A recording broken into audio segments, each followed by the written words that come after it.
Hi everyone. Today I'm going to read BBC News. This news was released September 5th, 2020.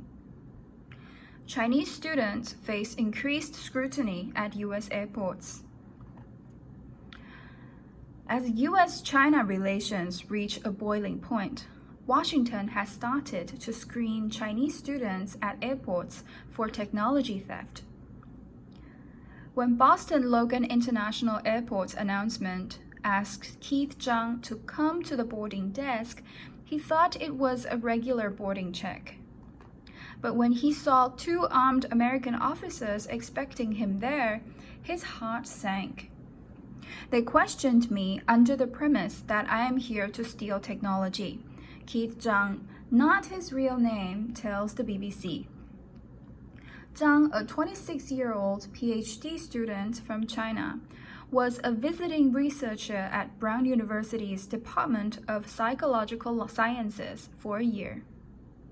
He had not expected to spend his last 2 hours on US soil being interrogated about his potential ties with the Chinese Communist Party. So what might have happened? FBI Director Christopher Wray recently said, in response to Beijing's far-reaching campaign of economic espionage, the FBI is now opening a new China-related counterintelligence case every 10 hours. In July, Washington closed the Chinese consulate in Houston, calling it a spy center. As the U.S. tightens its scrutiny of Chinese nationals over espionage concerns, screening selected departing Chinese students and researchers appears to be Washington's new measure to counter economic espionage. Some of the students' electronic devices were taken away for further examination and not returned for weeks.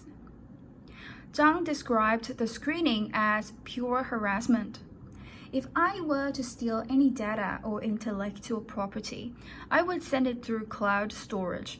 Taking away my laptop and phone for examination does nothing more than harassment, Zhang says. China's foreign ministry accuses Washington of abusing the judicial power to interrogate and arrest Chinese students in the U.S. under fabricated allegations. However, a series of indictments against Chinese researchers suggest the suspicions of U.S. authorities have some grounds. In August, Haizhou Hu, a 34-year-old Chinese visiting scholar at the University of Virginia, was arrested when he attempted to board a flight to China at Chicago O'Hare International Airport. The Department of Justice said a routine screening revealed that his laptop contained research-related software code, where he was not authorized to possess.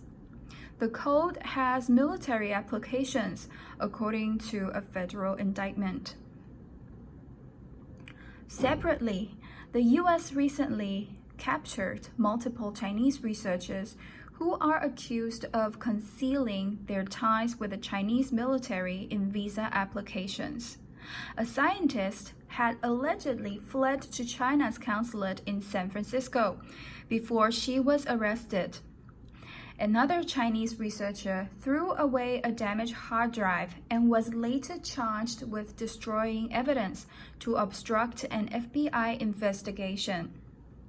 U.S. Assistant Secretary of State David Stilwell tells the BBC that for students who come to the U.S. with the intent of learning, America's doors are wide open.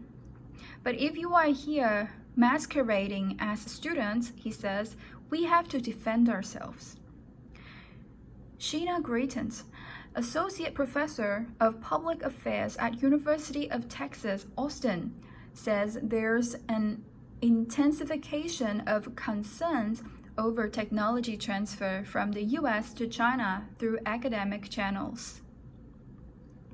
Given that these are investigations into espionage, it's unlikely that we'll see full details for every case, but it's hard to make informed judgments on the nature of the threat of national security based on the handful of cases we've seen made public so far, Professor Grayton said.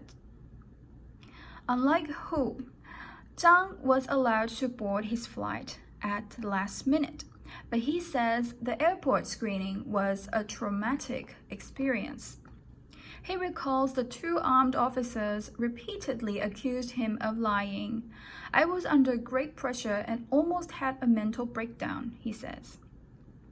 Zhang did not ask for the officers' names or identities, nor did he request to speak to a lawyer, Brown University, or the Chinese embassy in the US.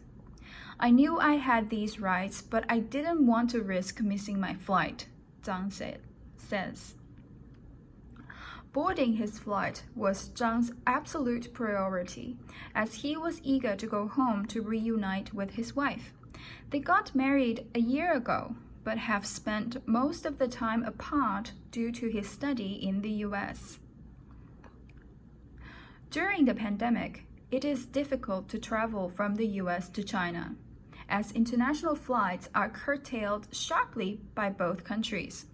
Zhang spent weeks and nearly $5,000 to secure flight tickets to his hometown, Shanghai, via Amsterdam. In general, US law enforcement agents have to get a warrant to search electronic devices, but airports are an exception. US border agents only need reasonable suspicion to search travelers' electronic devices at airports. According to the South China Morning Post, US border agents carried out over 1,100 searches of Chinese nationals' electronic devices in 2019, recording a 66% increase from the previous year.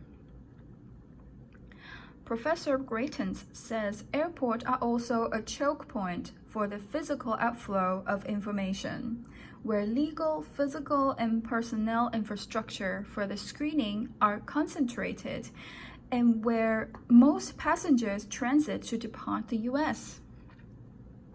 John Demers, U.S. Assistant Attorney General, recently said that the airport screening is more targeted than it may first appear. He revealed the screening decision is based on the student's school in China and fields of study. Visiting scholars of an advanced scientific field and from institutions related to the Chinese military are more likely to be targeted. What we are trying to do is to write with a fine-pointed pencil as opposed to a big magic marker, Mr. Demers said at a public think tank event in Washington, D.C.